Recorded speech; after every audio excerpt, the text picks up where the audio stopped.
Bonjour à tous, très heureux de vous retrouver pour ce nouvel épisode du Garage, un garage consacré aux technologies embarquées. On essayera d'être au Japon, où Driss Abdi est au salon CITEC de Tokyo. On ira en Allemagne également au siège d'Harman. Je vous propose tout de suite de découvrir le sommaire de l'émission. On partira un petit peu plus tard en Allemagne, donc au siège de Harman, pour rejoindre Stéphane Ladrel, directeur marketing Europe, pour tout ce qui touche à l'infotainment, c'est-à-dire les technologies d'information et de loisirs qu'on trouve dans nos voitures. Et puis, direction la baie de Somme, où on mettra les roues dans le sable du domaine du Mercantaire. C'est un parc destiné au parcours de 4x4 pour la Jeep Academy.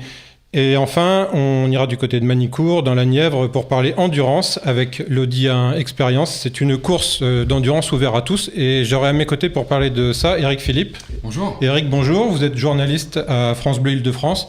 Ouais, 107.1. Voilà, 107.1, où tous les matins, vous animez une chronique radio dédiée à l'automobile. Dédié à l'automobile, à la moto, au scooter et puis à tout ce qui roule, en fait, tout ce qui touche évidemment à l'univers de l'automobile, du scooter et de la moto.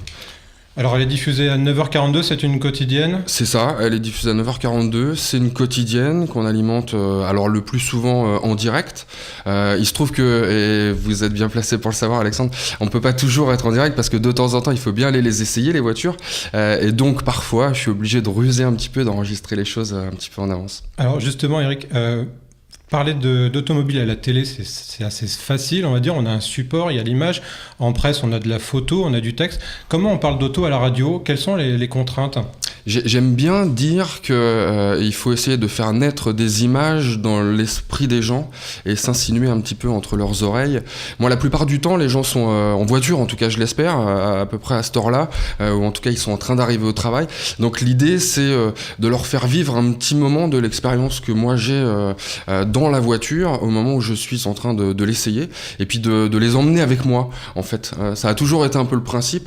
J'ai écouté pas mal de ce que font mes confrères en radio, que ça soit sur les autres antennes, je vais quand même pas leur faire de la pub tout de suite, mais voilà, j'ai écouté ce qu'ils font et je me suis dit, je vais essayer de faire autre chose, de le faire autrement, de faire vivre l'automobile de l'intérieur.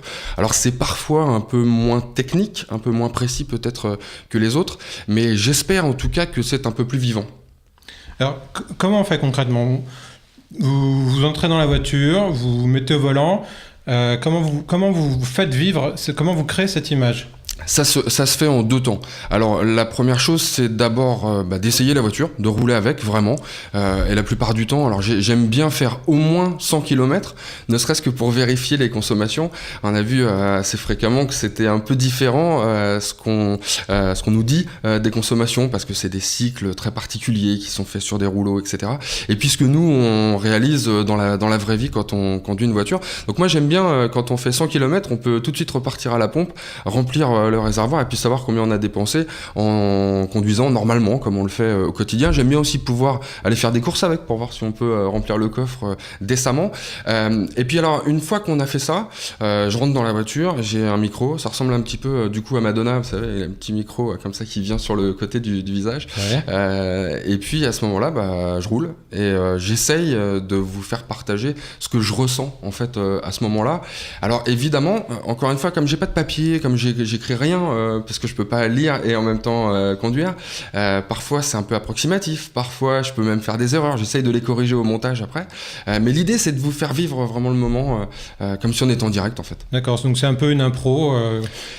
C'est une grosse part d'impro avec un maximum d'informations, j'espère, que j'ai réussi à me mettre en tête précédemment. Ouais. D'accord.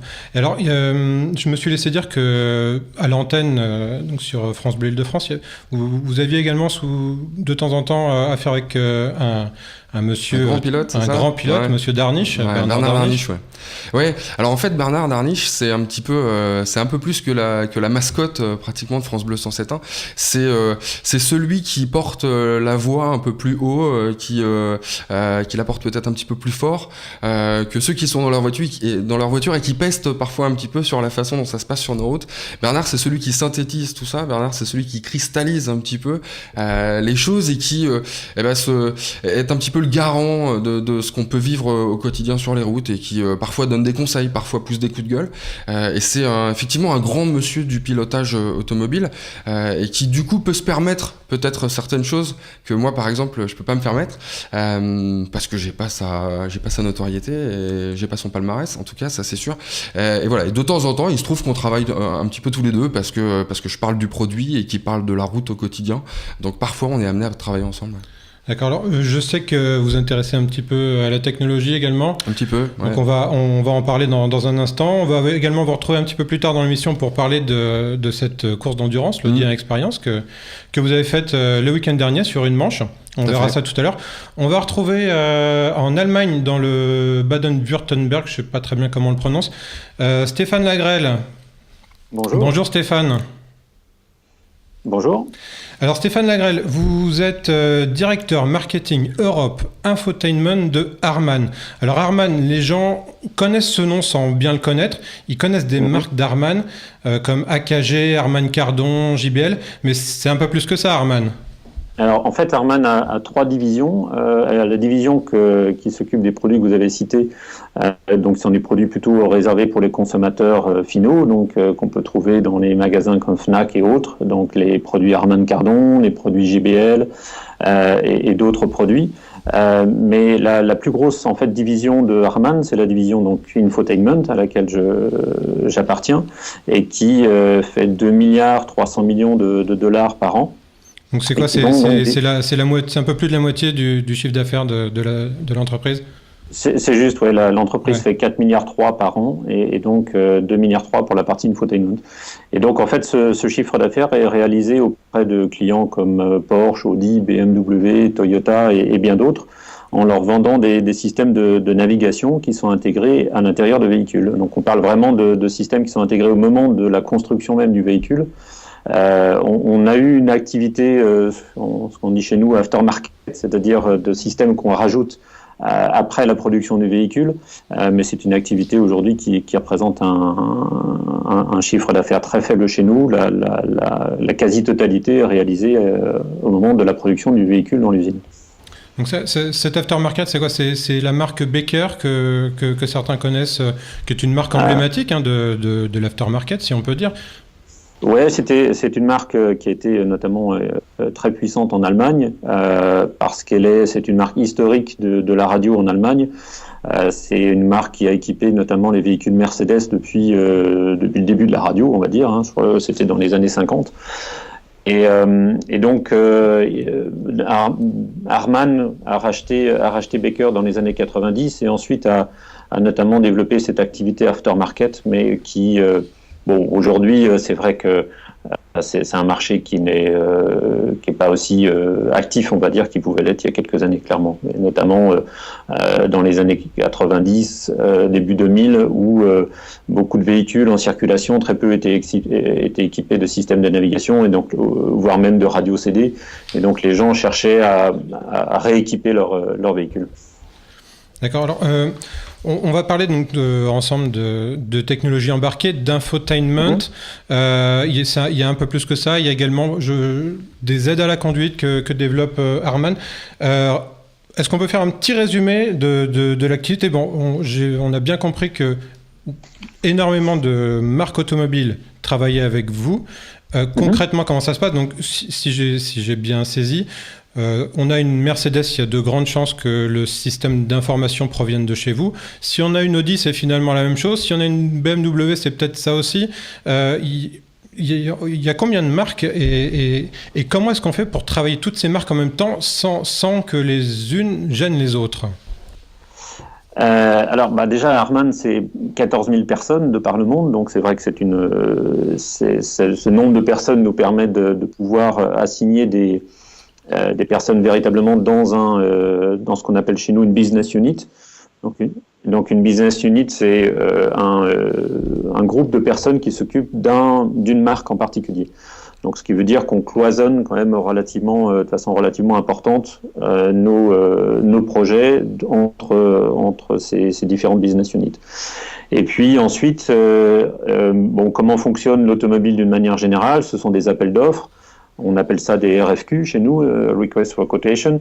Donc en gros, un constructeur automobile dit, voilà, j'aimerais créer un nouveau système de navigation pour ma voiture qui va sortir dans 3 ou 4 ans. Voilà ce que j'aimerais avoir dans mon système de navigation. Donc il établit un cahier des charges en quelque sorte. Et ensuite, généralement, ce cahier des charges est envoyé aux principaux acteurs de notre marché. Harman en étant le leader. Donc généralement, on reçoit l'ensemble de ces appels d'offres. Et ensuite, en fonction de ce qu'on est capable d'apporter, de comment on se différencie par rapport à notre propre concurrence, de notre positionnement prix, etc., on est choisi ou pas choisi. Et c'est vrai qu'aujourd'hui, Harman est particulièrement très bien placé dans les systèmes haut de gamme. Et aujourd'hui, la quasi-totalité des marques premium sont équipées d'Harman. Donc on peut citer Ferrari, Rolls-Royce, Bentley, Lamborghini, BMW, Mercedes, Porsche. Je crois que je les ai à peu près toutes citées. Les marques que vous venez de citer, Stéphane, bonjour, c'est Eric Philippe. Bonjour. Ça va bien? Voilà, très bien. Les marques que vous venez de citer, premium, sont souvent assez exigeantes. Comment est-ce qu'on fait pour les surprendre?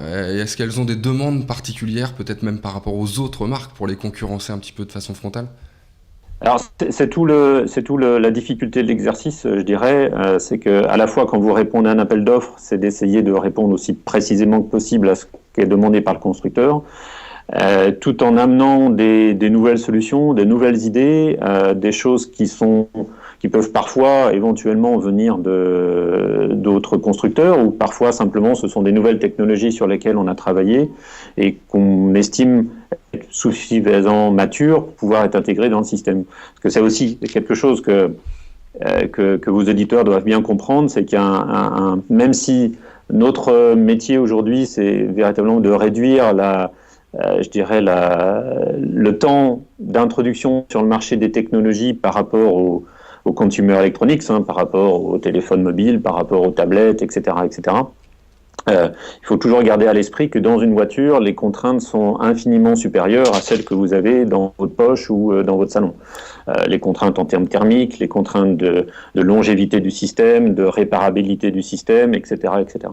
Ouais, donc ce que vous dites, c'est intéressant, parce qu'effectivement, on a parfois l'impression, quand on essaye une voiture neuve, donc un nouveau produit, que son système multimédia est parfois très daté dans le temps. On a effectivement, de temps en temps, je ne vais pas citer de marque en particulier, parce que, bon, effectivement, certaines sont un peu meilleures que d'autres, mais de ce point de vue-là, certaines même arrivent à coller relativement bien à l'état de l'art, on va dire, mais il y en a d'autres qu'on sent très en retard. C'est-à-dire, aujourd'hui, tout le monde a une tablette, ou presque, est habitué à une navigation fluide avec sa tablette, à faire défiler les écrans, et on est encore dans certaines voitures avec des écrans parfois même résistifs qu'on a du mal à manipuler. C'est ce que vous êtes en train de nous dire. Il y a un processus de validation qui peut être extrêmement long.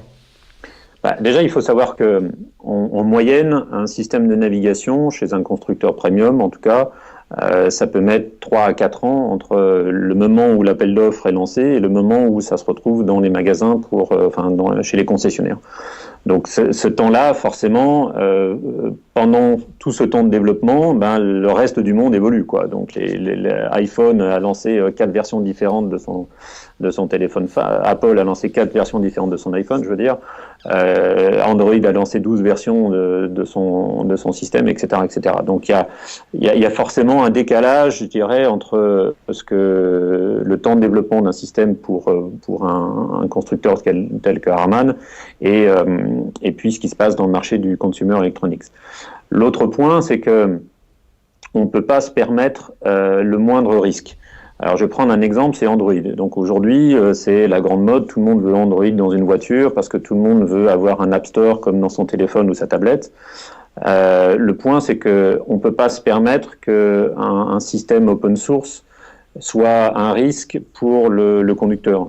Ce que je veux dire par là, c'est qu'il est inconcevable que quelqu'un puisse prendre la main sur le système de navigation et donc de facto sur l'ensemble de la voiture, puisque aujourd'hui un système de navigation il est relié à l'ensemble de la voiture. Donc on ne peut pas se permettre le risque, même si infime soit-il, que quelqu'un puisse hacker en clair une bagnole et puis la faire freiner, la faire accélérer, désactiver l'ABS ou déployer les airbags ou que sais-je encore. Donc c'est pour les constructeurs automobiles et pour Harman, une technologie qui rentre dans une voiture, elle doit être d'une maturité absolue. Donc c'est aussi ce qui crée le décalage. Oui, effectivement, ce que vous dites m'évoque un petit point d'actualité où je crois que c'est Tesla ou un hacker qui a dit qu'éventuellement, il n'était pas très très compliqué d'entrer dans le système d'une Tesla Model S pour changer des paramètres, accélérer la décharge de la batterie, ce genre de choses. Alors, rien à voir avec la sécurité du conducteur et des occupants, mais effectivement des choses qui peuvent troubler le bon fonctionnement de la voiture. C'est d'autant plus, je dirais, facile aujourd'hui que les systèmes d'infotainment sont, en tout cas une nouvelle fois, un peu haut de gamme, sont tous connectés vers l'extérieur avec une connexion soit intégrée avec un modem intégré dans le véhicule, soit via un téléphone mobile. Donc, qui dit connectivité vers l'extérieur, dit forcément possibilité de se connecter, dans l'autre sens, j'ai envie de dire. Donc, une nouvelle fois, c'est vrai que ce sont des contraintes qui sont pas forcément comprises par le grand public, ce qui me semble assez légitime, mais avec lesquelles nous, on doit jongler. Il y a combien de véhicules aujourd'hui qui sont équipés Harman dans le monde ? Alors, en fait, Harman équipe les véhicules à la fois sur des parties infotainment, non-navigation, mais aussi sur la partie son. Donc, typiquement, aujourd'hui, si vous achetez une BMW, par exemple, vous pouvez l'équiper du système de navigation Harman, qui s'appelle Navigation Professional, le système de navigation professionnelle chez BMW, mais vous pouvez aussi l'équiper d'un système de son Harman Kardon. Et dans ce cas-là, vous êtes 2 fois Harman. Et donc, si on regarde le marché aujourd'hui, on a à peu près 20 millions de véhicules qui sont équipés de systèmes d'infotainment ou de navigation Harman, et environ 5 millions qui sont équipés de systèmes audio. Pour en revenir juste sur le petit côté un peu, dépassé parfois de certains systèmes de navigation dans la voiture, est-ce que vous avez des remontées de la part des utilisateurs, et est-ce que finalement eux s'en plaignent du fait que ça soit pas forcément up-to-date et que ça soit pas le dernier système d'écran tactile, etc. Des plaintes, non, je dirais pas ça. Je pense qu'il y a aujourd'hui plutôt un changement dans la façon dans laquelle les consommateurs et les futurs acquéreurs de véhicules vont regarder leur véhicule. C'est-à-dire qu'aujourd'hui, je pense que l'attention qui est portée au système de navigation qui est intégré dans le véhicule est bien supérieure à ce qu'elle a pu être dans le passé. Donc aujourd'hui, les gens passent plus de temps lorsqu'ils vont dans un salon, lorsqu'ils vont chez leur concessionnaire, à regarder qu'est-ce que le système de navigation fait, quelles sont les possibilités de connexion avec leur téléphone, avec leur iPod, et que sais-je. Donc, je pense que c'est surtout ça qui a changé. C'est que pour les nouveaux acquéreurs, finalement, le système de navigation qui prend aussi de plus en plus de place au centre du tableau de bord prend aussi de plus en plus de place dans leur processus d'achat. Quant au possesseurs actuels de système, en tout cas, nous, on n'a pas vraiment un contact direct avec eux, ça va plutôt avec les constructeurs automobiles eux-mêmes, mais je ne pense pas qu'il y a véritablement des plaintes ou des remontrances. Je pense que c'est plutôt, je dirais, ils ont plutôt envie d'avoir quelque chose en plus. Donc aujourd'hui, nous, on a fait une étude assez récemment auprès des utilisateurs d'un produit qui s'appelle le Baker Map Pilot, qui est un produit que l'on vend sur les Mercedes. Et donc, c'est le seul produit chez Harman qui utilise une de nos marques et donc avec lequel on a un contact direct avec nos clients. Et donc, on a pu leur faire un sondage et on a 10 000 personnes qui ont répondu, donc ce qui est quand même assez important, assez représentatif. Et ce qu'ils nous ont dit, c'est qu'ils étaient globalement très très contents du système qu'ils avaient aujourd'hui. Mais quand on leur demande est-ce qu'il y a des choses qui vous manquent, est-ce qu'il y a d'autres choses que vous voudriez avoir dans une future évolution d'un système de navigation, là ils nous ont dit, plus de 80% nous ont dit ouais, on voudrait avoir l'information trafic en temps réel. Il y a une grosse partie de mémoire, je crois à peu près 60%, qui nous dit on aimerait bien avoir l'information sur les parkings aussi en temps réel, la disponibilité, le nombre de places disponibles dans des parkings dans les grandes villes. Une part aussi assez importante nous a dit on aimerait bien avoir l'information sur le prix du carburant, pardon, je l'avais en anglais, je l'avais pas en français.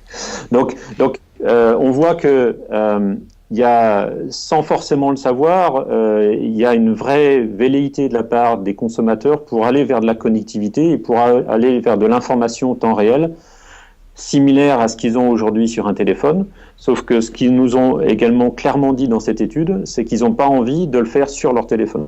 Donc ils n'ont pas envie d'avoir leur téléphone posé sur le pare-brise avec des fils de partout, machin, etc.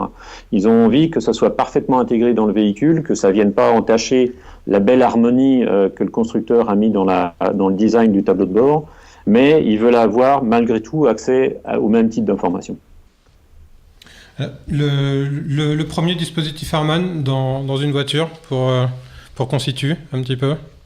Alors c'était en 1998, c'était dans une Ferrari, la 456 M. Rien, c'est bien. On n'avait pas commencé par le pire. C'est votre voiture de fonction peut-être. Comment ? C'est votre voiture de fonction peut-être. J'aimerais bien. Alors on a des Ferrari ici juste à côté de moi. Il y a une California et une F12 qui sont tous les deux équipés de nos systèmes, mais malheureusement c'est pas ma voiture. Et qu'est-ce qu'on attend comme évolution, comme innovation peut-être pour les mois ou les années à venir ? Il y a vraiment un gros truc qui va arriver ? Alors, je dirais qu'il y a quand même déjà des choses assez importantes qui sont arrivées, et notamment dans une voiture, c'est la classe S. Donc je ne sais pas si vous avez eu l'occasion de la tester. Alors on en a beaucoup parlé dans notre émission précédente, effectivement, de la classe S et de sa technologie embarquée, notamment également de son système de guidage automatique. Vous travaillez sur ce genre de choses, je crois, oui ? Alors, aujourd'hui, on va dire que Harman fabrique essentiellement des systèmes d'infotainment et qu'on n'est pas un gros fournisseur de systèmes véritablement, ce qu'on appelle chez nous ADAS, c'est-à-dire des systèmes d'aide à la conduite. Aujourd'hui, mais on y vient, ouais, tout à fait. Alors nous, on a, par rapport à des sociétés comme Bosch, par exemple, qui vont travailler sur des systèmes véritablement intégrés dans le cœur du véhicule, nous, on va plutôt regarder pour récupérer des informations depuis la voiture et les afficher de façon différente. C'est ce qu'on appelle l'affichage tête haute ou c'est autre chose ? C'est ça, tout à fait. C'est Head-Up Display en anglais, affichage tête haute en français. On a des images de ce genre de dispositifs qui nous proviennent du CITEC où on espère encore être maintenant, notamment avec Mazda, qui est une marque pour laquelle vous travaillez. Oui, Mazda est un nouveau client pour Harman. On les voit à l'image.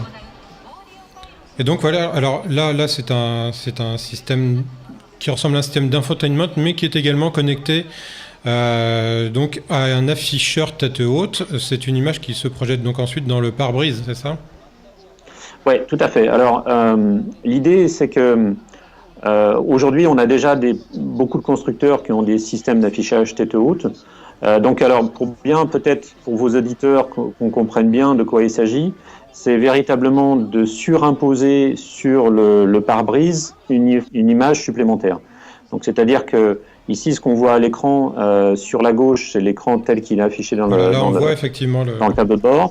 Et en effet, on voit à droite, au-dessus du volant, ce petit affichage dans le petit écran qui vient se surimposer à l'image réelle qu'on a au travers du pare-brise.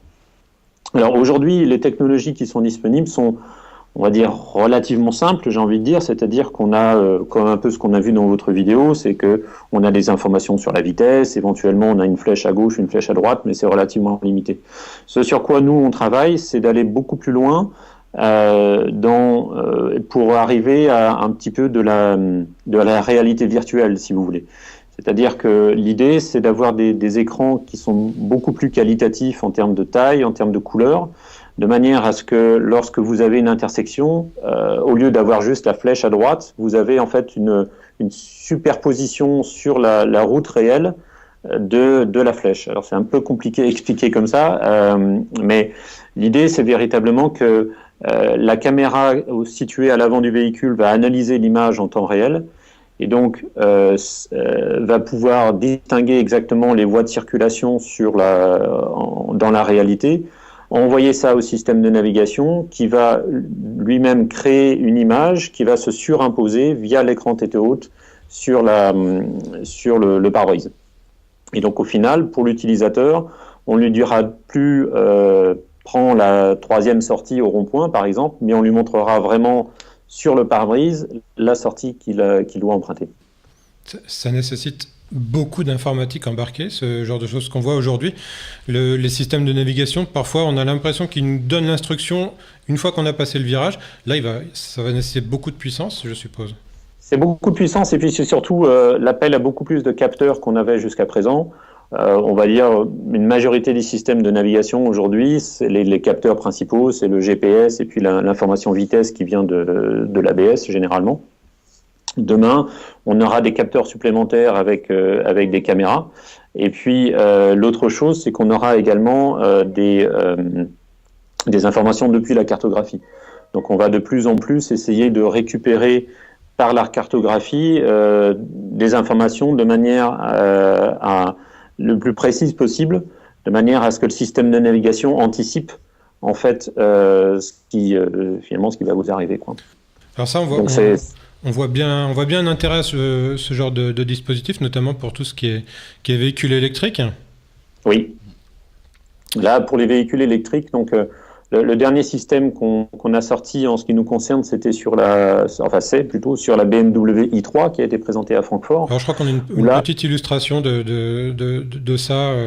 Ce que vous êtes en train de nous dire, donc c'est ce que vous avez montré à Francfort, c'est un système qui permet au conducteur de savoir jusqu'où il peut aller, mais pas vraiment de façon théorique, c'est-à-dire avec en gros une autonomie théorique de, 50 km.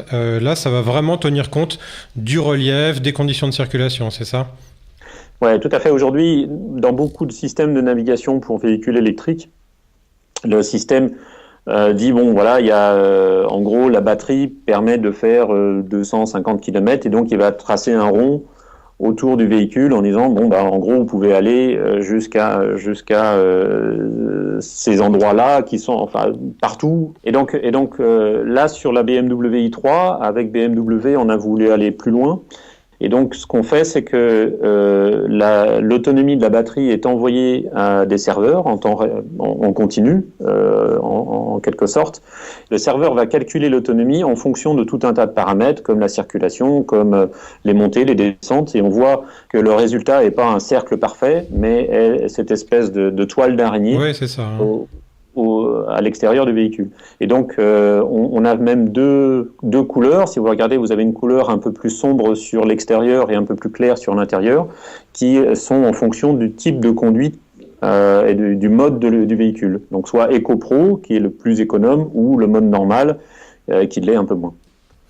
Alors pour tous, on a parlé d'infotainment, on a parlé d'aide à la conduite. On a évoqué tout à l'heure un sujet qui est la conduite automatisée. Je me suis laissé dire que Harman avait fait une acquisition, on va dire, stratégique récemment dans ce domaine. Alors Ion Road, je pense. Ion Road, ouais. Donc on a effectivement, Harman a fait l'acquisition de cette société Ion Road, qui est une société qui a développé un algorithme de. Merci pour les images. Donc on voit en fait que là sur la gauche du véhicule, sur la gauche on voit cette espèce de mur rouge et en face on voit ces petites lignes vertes qui deviennent rouges. L'idée c'est que pareil, grâce à des caméras qui sont situées à l'avant du véhicule, le système va analyser la distance par rapport au véhicule qui vous précède, va regarder si jamais il y a un véhicule qui arrive dans votre angle mort par exemple par l'arrière gauche, et du coup va toujours pareil sur l'affichage tête haute, va représenter de façon expressivement graphique sur le pare-brise ce qui se passe. Et là, ce qu'on voit à l'écran, ce sont des nouveaux systèmes. On voit mon collègue qui passait la main de l'un à l'autre, et on voit le tableau de bord qui change. Ça, ce sont aussi d'autres systèmes qu'on a présentés à nos clients à l'occasion du CES de Las Vegas et de Genève cette année. Ce sont en fait d'autres moyens pour interagir avec le système de navigation. Donc, on a travaillé sur de nouveaux sensors en anglais, je trouve pas le mot en français. Oui, des capteurs. Des capteurs, merci. Des nouveaux capteurs qui permettent d'interagir avec le système de navigation de façon beaucoup plus, on va dire, naturelle ou intuitive.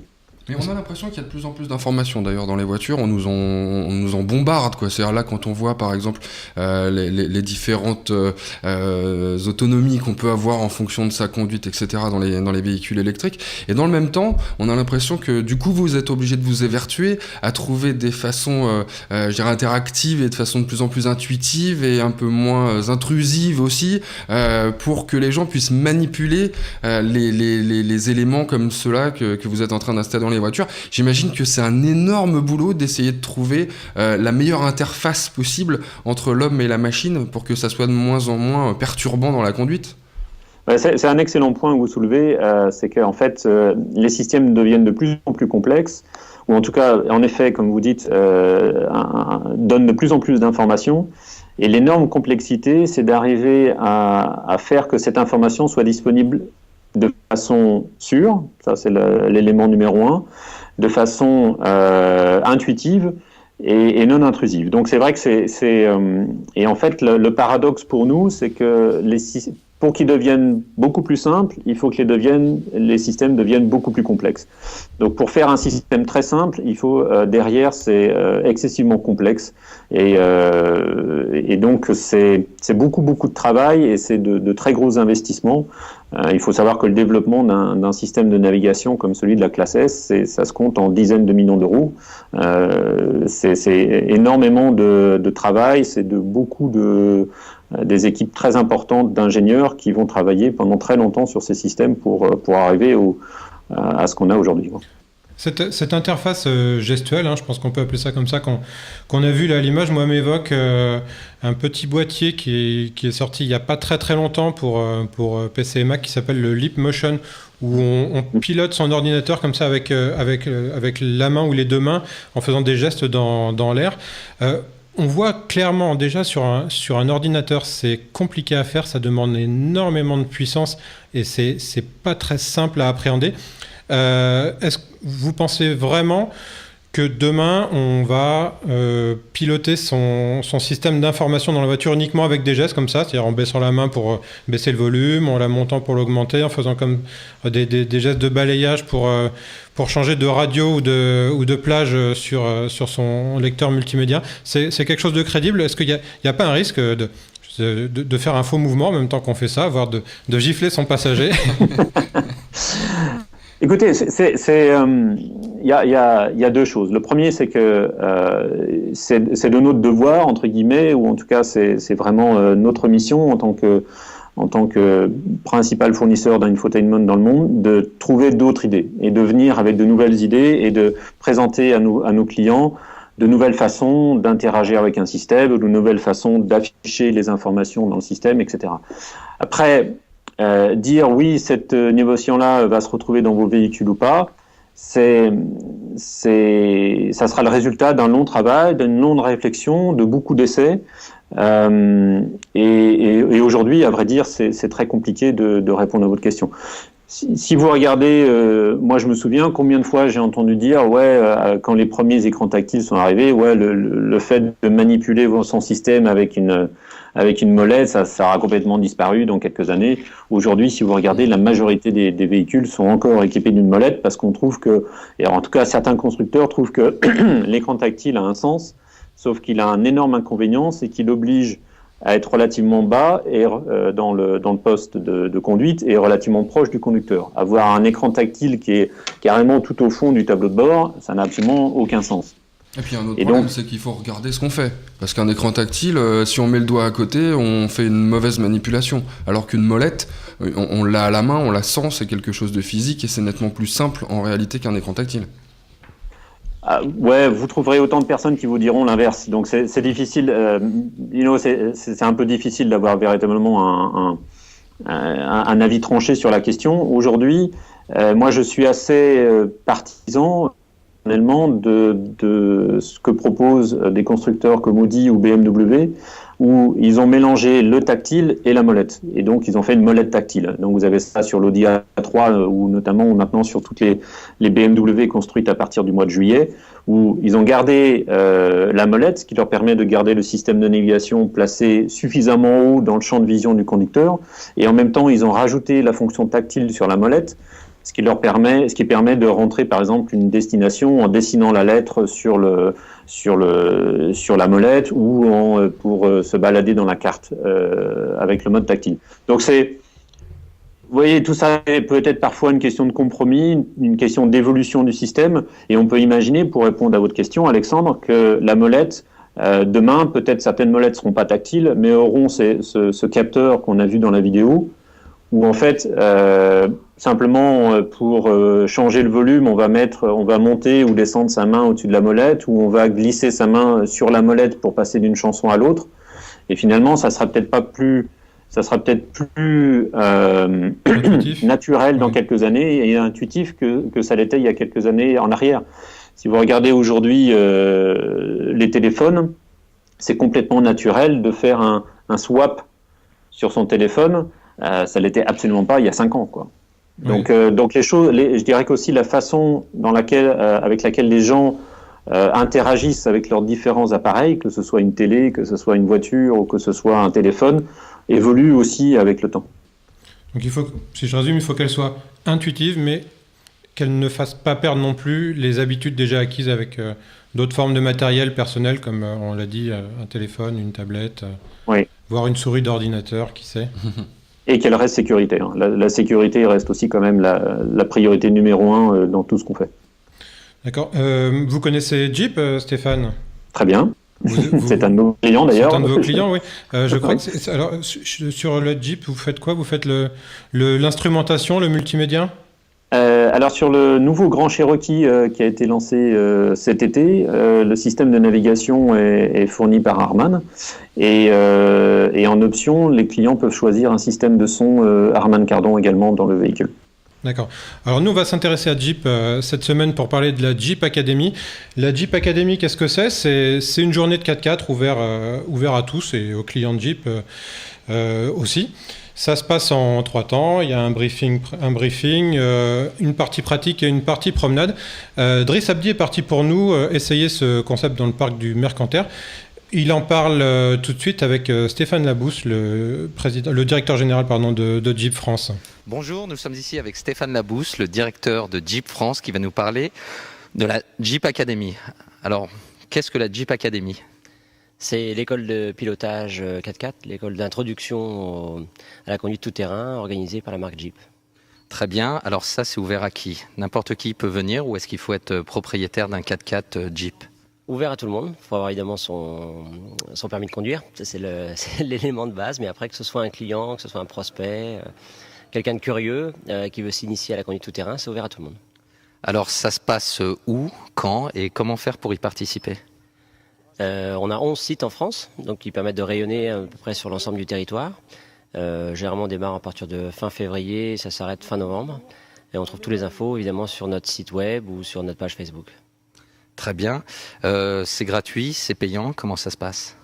C'est payant, c'est 240 € la journée. Et là tout est fourni, c'est-à-dire que l'accueil, le déjeuner, l'encadrement, l'essence, puisque nous mettons évidemment toute une flotte de véhicules à disposition avec des moniteurs diplômés. Alors justement, à propos des véhicules, quels sont les véhicules qu'on peut utiliser sur la Jeep Academy? On a tous les véhicules de la gamme, donc de la Wrangler, en passant par le Compass ou le Grand Cherokee. Et le but, c'est de montrer effectivement les aptitudes de chaque véhicule, puisque chacun a été conçu pour un certain registre, une certaine utilité. Donc on a vraiment l'extrême avec la Wrangler, qui est le franchisseur pur et dur. Et on a la version plus soft avec le Compass, mais qui permet, avec son système 4x4, effectivement, de conduire en sécurité et de franchir aussi en touche-main des obstacles assez intéressants. Alors si je n'ai jamais conduit un 4x4, je peux quand même venir à la Jeep Academy ou il faut quand même avoir un certain background? Non, c'est vraiment aucun background n'est requis, c'est vraiment l'initiation pure. Donc que vous soyez un passionné féru de 4x4, on arrivera à trouver des ateliers ou des passages pour que vous puissiez vous amuser. Si vous ne connaissez strictement rien, c'est absolument pas un souci, c'est conçu pour ça. Pour le néophyte total, il y a des moniteurs diplômés qui sont là. C'est toujours dans une ambiance d'ailleurs très sympathique et qui vont initier chacun à la conduite en tout terrain, même si vous connaissez strictement rien. Donc c'est une initiation au 4x4, ça se passe sur quel type de terrain ? C'est de la neige, c'est du sable On retrouve tous les types de terrains en fait. On commence en février à Tignes, donc là on est vraiment dans un univers de neige purement et simplement. Et puis après on va aller sur des terrains très rocailleux, voire très boueux, ou alors comme ici sur le domaine du Marcanterre, sur un domaine très sableux, de façon à couvrir l'ensemble de la palette de terrain qu'on peut affronter sur du tout-chemin, du tout-terrain. Alors si je ne m'abuse, il y a aussi des moniteurs qui accompagnent les pilotes. Oui, une équipe dédiée de 6 moniteurs qui suivent tout le programme tout au long de l'année. Une fois que je sors de la Jeep Academy, a priori, donc je suis prêt à affronter tout type de terrain avec mon 4x4 ? Oui, tout à fait. C'est-à-dire, vous allez avoir de petits diplômes, mais au-delà, je dirais, du petit geste, c'est que vous allez avoir acquis les principes de base, puisqu'en fait, c'est des mécaniques très simples. On ne conduit pas vite, on sait où on place ses roues, on utilise le frein moteur, on débraye pas pour une boîte mécanique. Enfin, c'est des éléments en fait très basiques, mais qu'on met en valeur tout au long de la journée et qui vont vous permettre après, si vous avez des difficultés ponctuelles, un jour ou l'autre, quand vous utilisez votre véhicule, d'y faire face. Et avec un peu de bon sens, vous saurez vous en sortir très simplement. Merci beaucoup. Merci. Eric, 4x4, vous aimez ça ? Vous en faites un peu ? Le 4x4, il m'est arrivé d'en faire. J'adore ça, faut être honnête. Je suis pas forcément très bon parce que contrairement à ce qu'on pourrait croire, il faut savoir être lent et pas faire de bêtises et c'est très compliqué. Mais sinon, j'adore. Aussi lent que possible, aussi vite que nécessaire. C'est exactement ça. Ouais. Je vois qu'on a fait les mêmes essais. Pas forcément, mais c'est un leitmotiv qui revient dans la bouche de beaucoup d'instructeurs. Ouais, c'est vrai. La Jeep Academy, c'est 9 circuits. Le prochain événement, c'est le 19 octobre à Tretz, dans les Bouches-du-Rhône. On peut s'inscrire sur un site internet, univers.jeep.fr. Stéphane, le 4x4, vous aimez ça, vous ou pas ? J'ai pas eu trop l'occasion d'en faire malheureusement, mais j'ai été présent au lancement du nouveau Grand Cherokee et j'ai pu essayer. Et c'est toujours assez impressionnant de voir les capacités de franchissement d'un véhicule que vous avez plutôt l'habitude de voir dans les rues de Paris ou des grandes capitales. Et moi j'étais assez stupéfait, je dois dire, de voir le type de franchissement qu'un Grand Cherokee est capable de faire. C'est assez impressionnant. Alors, en fait, le métier d'équipementier, c'est aussi essayer des voitures. Oui, vous savez, on n'a pas un métier facile tous les jours et parfois, il faut se soustraire à ce genre de... Et l'endurance, les courses d'endurance, c'est quelque chose que vous connaissez un peu aussi ou pas ? Alors on va parler de ça. Stéphane, est-ce que vous avez déjà entendu parler de l'Audi A1 Experience ? Oui, tout à fait, parce que alors figurez-vous que j'ai 2 amis qui y ont participé, un de vos confrères qui s'appelle Fabrice Collaro, que vous devez connaître un petit peu, et puis un autre ami qui travaille chez Microsoft et qui m'en ont dit le plus grand bien. J'espère un jour pouvoir moi-même aller dans une de leurs voitures. Alors Eric, on va en parler ensemble, l'Audi A1 Experience. Moi j'ai eu la chance d'y participer pour le coup. Le week-end dernier à Magny-Cours. Alors juste pour résumer peut-être ce que c'est en 2 mots, ça a débuté. Donc c'est déjà la 3e en réalité A1 Experience, Endurance Experience qu'Audi organise avec d'autres partenaires. Et ça a commencé cette année, le 19 avril, par une première journée de qualification qui a eu lieu au Mans sur le circuit Bugatti. Déjà rien que ça, pour les participants, autant vous dire que c'est juste formidable. Et puis après, il y en a eu d'autres jusqu'à donc la 4e à laquelle moi j'ai participé vendredi dernier sur le circuit de Magny-Cours, ancien donc circuit de Formule 1, il faut quand même le rappeler. Alors là, ce qu'on voit à l'image, c'est pas Magny-Cours, c'est le Castellet. On expliquera tout à l'heure ce qui se passe au Castellet dans le cadre de l'A1 Experience. Voilà. On peut le dire tout de suite. En réalité, la finale aura lieu donc du 18 au 20 octobre prochain sur le circuit du Castellet, et ce seront vraiment 24 heures d'endurance, comme on peut les imaginer pendant les 24 heures du Mans, avec des équipes et des équipages qui se relaient dans la voiture pour faire des sessions de roulage et tenter évidemment de remporter la course. Alors il y a 2 façons différentes en réalité, notamment de se qualifier. Alors voilà, on va parler justement de ces qualifications. Vous, c'est ce que vous avez fait le week-end dernier, c'est une course de qualification. Comment ça se passe? Quelle est la différence par rapport à la finale? C'est de l'endurance aussi? Alors c'est de l'endurance aussi. Ce qu'il faut savoir, c'est qu'on a rendez-vous à 7h du matin. Là, en l'occurrence, on avait donc rendez-vous à 7h du matin sur le circuit de Manicourt. On est pris en charge par les équipes de l'organisation et les pilotes qui seront là pour nous coacher.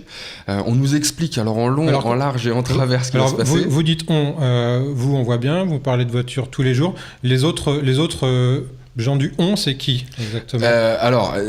Bon, c'est tout le staff en réalité d'Audi où vous parlez des participants. Les participants qui Les participent? participants, en réalité, alors, il y a plusieurs types de participants aux Audi Endurance Experience sur ces différents circuits. Il y a ceux qui rêvent un jour de faire de l'endurance et de rouler sur circuit et qui sont des particuliers qui doivent être des clients Audi et qui peuvent s'inscrire sur le site myaudi.fr pour participer donc à ces courses d'endurance moyennant finance. Je rappelle quand même que pour participer c'est 795 €, 50 € pour un accompagnant qui roulera pas donc. 795 € par participant. Par participant, pas par voiture. Sachant qu'il y a 5 participants par voiture, donc c'est par participant. 795 € qui comprennent tout à partir du moment où on est sur le circuit, c'est-à-dire la prise en charge, les assurances, le fait de rouler sur le circuit, l'hébergement éventuellement, ça peut être les repas effectivement, et puis surtout ça prend en compte, ça prend en charge la participation éventuelle si on s'est qualifié donc aux 24 heures et donc aux 3 jours sur le circuit du Castellet pour la finale. Donc ensuite, une fois qu'on est arrivé sur le circuit, on est donc pris en charge donc tous ces participants, que ce soit donc des particuliers qui viennent pour s'essayer à l'endurance, ou alors c'est là que ça devient assez amusant. Il peut aussi y avoir des gens qui sont invités par les partenaires. Invités, alors peut-être moyenne en finance, tout ça, ça reste pas obscur du tout, mais disons que ça fait partie du domaine du rêve un petit peu, et on en parle c'est aussi pas beaucoup. Donc en gros un outil de relations publiques. C'est aussi un outil de relations publiques, c'est aussi pour les prospects. J'imagine que si Audi sent qu'on peut peut-être vendre une voiture qui coûte très très cher, on peut être amené à faire plaisir à un client en disant venez participer aux Audi Endurance Experience, ça peut être sympa, ça peut peut-être débloquer une vente. Ça reste du domaine du rêve et du non-dit quoi. Alors ces voitures-là qu'on a vues tout à l'heure, c'est des voitures de course, c'est toutes les mêmes, qu'est-ce que c'est? Alors ce sont des A1, de série ou presque, c'est-à-dire que le moteur lui est de série, c'est des 2 litres TFSI de 185 chevaux, donc déjà des voitures qui sont quand même capables de faire des beaux scores et des belles pointes de vitesse, sauf qu'en plus Audi les vide pratiquement entièrement, les moquettes, la banquette arrière, etc., rajoute des arceaux, des sièges baquets, des ceintures multipoints, des harnais, tout ce qu'il faut pour être en sécurité sur un circuit et pour faire du circuit. Et puis après, on n'a plus qu'à appuyer et à écraser l'accélérateur goulûment avec une boîte automatique à double embrayage et des palettes au volant, quoi. Alors, est-ce que c'est aussi simple que ça? Est-ce qu'il suffit d'écraser l'accélérateur et de tourner pendant 3 heures, 5 heures C'est ce que je pensais. Honnêtement, c'est ce que je pensais. Je me suis dit, on nous met une voiture automatique, préparée, avec des palettes au volant. En plus, on sait qu'il y a un partenaire qui est Xbox. On se dit, ça va être du jeu vidéo, on va s'amuser, ça va être sympa, ça va être rigolo. Et puis en fait, on est vite confronté à une dure réalité. C'est que non seulement, même en étant habitué quand même à rouler avec tout un tas de voitures et parfois relativement vite, et déjà parfois peut-être un petit peu sur circuit, on se retrouve face à des gens qui sont pas là pour rigoler, qui ont le couteau entre les dents dès 7h du matin au petit-déj et qui sont là avec la ferme intention de gagner cette manche de qualification. Et donc, si on arrive un petit peu comme ça, les mains dans les poches, on se heurte à cette dure réalité. Et puis après, non, c'est du vrai pilotage et on l'apprend parfois un petit peu durement. Alors, on va voir, on a un tour de circuit fait par vous, Eric. Ouais. On va le voir à l'image. On va laisser tourner pour apprécier un petit peu ce qui se passe sur le circuit pendant ce moment-là. Oh, il fait 50 degrés dans la voiture, c'est impressionnant quoi, même peut-être plus. Je suis en train de dégouliner de partout, c'est terrible.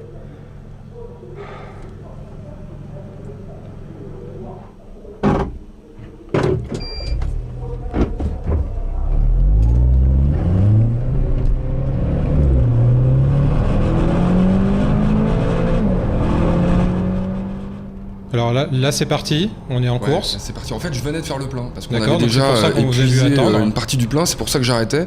Bon, et puis après, c'est parti, quoi. Et là, on se rend. Bah là, par exemple, je sais pas si on voit bien les vitesses ici. Bon, là, j'étais quand même à 120 dans cette courbe. Et vous allez voir qu'au bout de ce que là-bas on appelle la ligne droite, et vous remarquez que c'est aussi droit à peu près que si on était, je sais pas, sur un ballon de foot. On arrive à 200 km/h au bout. Et puis là, c'est une énorme épingle. Il faut reconnaître que quand on n'a pas l'habitude, ça fait drôle de passer de 200 à, on va dire, 30 pour prendre l'épingle, et que effectivement ça demande un petit peu d'entraînement. Moi j'étais bien coaché parce que j'étais avec Jean-Philippe Belloc comme instructeur, et Jean-Philippe Belloc c'est juste C'est pas n'importe qui. le champion du monde d'endurance l'année dernière, donc en 2012. Donc voilà, on était quand même hyper coaché, hyper comment dirais-je, informé sur ce qu'il fallait faire. Et après bon, ça n'empêche que on a quand même des petits moments de doute de temps en temps. Moi je pense notamment à un passage qu'on verra peut-être où je me suis fait piéger, c'est-à-dire qu'en fait devant moi j'essayais absolument de rattraper une voiture qui venait de me doubler, et ça m'avait un petit peu agacé, il faut quand même le dire. C'est vrai qu'à un moment moi aussi j'avais un peu le couteau entre les dents, donc il m'avait un peu énervé, on va le dire comme ça, il m'avait un petit peu énervé, donc j'essaye de le rattraper, je fais tout ce que je peux pour le rattraper, j'y arrive pas, ça m'énerve, et puis on arrive au bout de la ligne droite à la sortie des stands, et puis à ce moment-là je ne le vois pas freiner, et donc là je me dis ah bah donc ça passe sans freiner. Erreur, je pense qu'il avait rusé, qu'il a juste en réalité relâché l'accélérateur pour me leurrer, et moi j'arrive dans le virage qui suit à une vitesse qui est absolument hallucinante par rapport à la courbe, et je suis à la limite de me prendre le bac à gravier qui vient juste après, et je vous assure qu'à ce moment-là j'ai connu un grand moment de doute, et en même temps c'est une belle leçon. Parce que ça veut dire qu'il faut quand même se fier un petit peu plus à ce qu'on sait et à ce qu'on ressent qu'à ce qu'on voit finalement de ce que les autres font. Et ça, c'est aussi voilà, une leçon de pilotage. Il y a une trajectoire, il y a des règles, et parfois, les transgresser, alors ça peut passer, et on a pas mal de chance, et on a découvert quelque chose. Mais la plupart du temps, on part dans le bac à gravier, ou parfois pire. Ça s'est vu dans certaines courses. Mais enfin, vous voyez que, voilà, là, je suis navré, j'ai ramené ce que j'ai pu comme image, on voit pas forcément très bien on sent bien la tension quand même. On sent bien quand même. On finit le tour là, un tour c'est quoi, c'est 2 minutes un 30, tour, 2 alors, minutes 20. Alors ça c'est une chose qui est importante aussi à dire. Parlons un peu de stratégie de course. Vraiment, alors il y a deux choses. La première, c'est on se découvre quand même des aptitudes à progresser tout au long de la journée. Moi le premier tour que j'ai fait sur ce circuit de Manicourt, en gros j'ai dû mettre 2 minutes 50 peut-être à boucler le tour, et puis à la fin je tournais en 2,21, donc en réalité en quelques tours à peine on arrive quand même à beaucoup progresser. Après la marge de progression évidemment la courbe elle est pas forcément aussi ascendante pendant toute la journée, et je pense que pour gagner encore les 5 secondes qui me séparaient des meilleurs, je pense qu'il m'aurait fallu encore 50 tours, et encore parce que eux aussi auraient progressé. Ce qui est très intéressant dans la façon d'envisager cette course, c'est effectivement la stratégie qu'on peut mettre en place. Moi j'ai découvert ce que c'était. Quand on regarde les 24 heures du Mans, on regarde des gens qui roulent vite, et on entend ceux qui sont devant, etc. On se rend pas compte de ce qui se passe à l'intérieur justement des stands, et c'est là que ça devient intéressant. Et quand on est coaché par un mec comme Jean-Philippe Belloc, qui a plus que l'habitude de l'endurance, et qui sait ce que c'est, et qui sait comment on peut faire pour gagner, ça devient passionnant.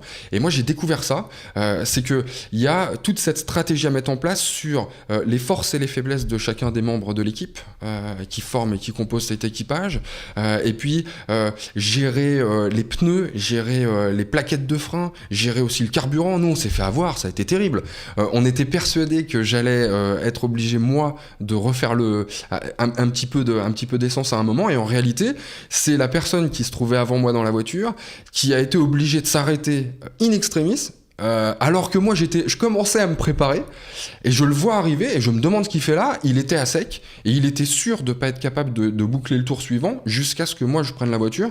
Là on a perdu un temps fou, ça nous a peut-être coûté, peut-être pas la victoire, mais ça nous a coûté certainement une meilleure place que celle qu'on a réussi à avoir au final.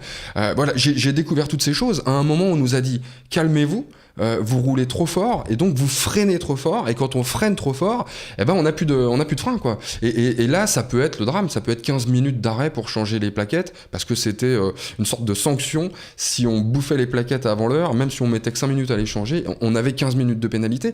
Ça devient très compliqué. Donc il faut gérer le matériel, il s'agit pas juste d'arriver Il faut savoir gérer le matériel. Il y a deux façons, en gros, de gagner la course, si j'ai bien compris. Oui. On peut arriver premier, mais c'est pas la seule façon. Alors, il y a deux façons de se qualifier pendant les phases de qualification. Il y a évidemment le temps scratch, c'est-à-dire être le meilleur au temps et réaliser le plus de tours, la plus grande distance possible en 3 heures. Et puis, il y a, un petit peu pour les losers, entre guillemets, il y a la possibilité de se faire rattraper en étant le plus régulier possible. C'est-à-dire, au 4e tour, on prend le temps qui a été réalisé par le pilote. Et c'est le temps de référence. Et à partir de là, tous les tours qui seront ensuite effectués par les pilotes seront étudiés. Et la différence en plus ou en moins en termes de temps réalisé sur le tour, cette différence sera comptabilisée avec un nombre de points. Alors c'est un petit peu compliqué à expliquer, mais en gros ce qu'il faut c'est, nous on avait fait 2,25 sur le temps de référence, plus on était proche du 2,25 et moins on obtenait de points et plus on était près de gagner la course en termes de régularité. Il se trouve que, ça j'en suis quand même un petit peu fier, dans notre groupe, on a réussi la régularité, on a été les meilleurs en termes de régularité. Manque de peau, on avait choisi au départ, on avait choisi la gagne, on avait choisi de remporter en fait les qualifs au niveau du temps, ce qui n'a pas été le cas. Donc la journée se finit sur un podium, j'imagine ? La journée se termine sur un podium quand même, parce que dans notre catégorie, on est arrivé 2e, 12e au classement général. On voit ce petit podium. On nous voit, oui, c'est amusant, c'est la première et la seule fois que je suis monté sur un podium. Comme ça, en plus à Manicourt, autant vous dire que je suis plutôt fier d'être présent sur ce podium à ce moment-là. Donc voilà, on a fini 2e derrière l'équipe Xbox, qui devait être très habituée effectivement à piloter peut-être sur console, même si j'en doute parce qu'ils avaient plus l'âge d'être de jeux vidéo. C'est un petit bilan personnel en 20 secondes ? Absolument époustouflant comme expérience. J'ai découvert une passion peut-être pour l'endurance et une grosse envie en tout cas d'y retourner sur le circuit et de progresser tour après tour, ça c'est sûr. Stéphane, ça vous tente toujours autant ? Ah oui, plus que jamais même. Moi, j'ai eu l'occasion il y a une 15 jours, 3 semaines à peu près d'aller au Ferrari Racing Days à Hockenheim, qui est une manifestation pour donc tous les possesseurs de Ferrari, et notamment il y avait des possesseurs de Formule 1. Donc Ferrari est le seul constructeur de Formule 1, je ne sais pas si vous saviez ça, qui vend ses Ferrari au bout de 3 ans. Donc une fois que quand la Ferrari de Schumacher par exemple est restée 3 ans sans être utilisée, elle est mise en vente. Okay. Et donc il y a des gens qui ont suffisamment d'argent, parce qu'il en faut un peu, qui rachètent ces Ferrari, et les Ferrari sont stockés en Italie, à Modène, sont gérés par une équipe d'ingénieurs, etc. Et ensuite, à peu près 10 fois par an, quelque chose comme ça, ils vont sur les circuits avec donc tous les ingénieurs nécessaires, et ils roulent comme ça à Ferrari. Ok. Stéphane, un grand merci pour avoir été avec nous aujourd'hui. Un grand merci pour votre invitation, ça a été vraiment un plaisir que d'y participer. C'est l'heure de se quitter, de vous donner rendez-vous pour un prochain épisode du Garage dans 15 jours. Vous nous suivez sur les réseaux sociaux, #legarage. Eric, merci. Merci à vous. Et à très bientôt.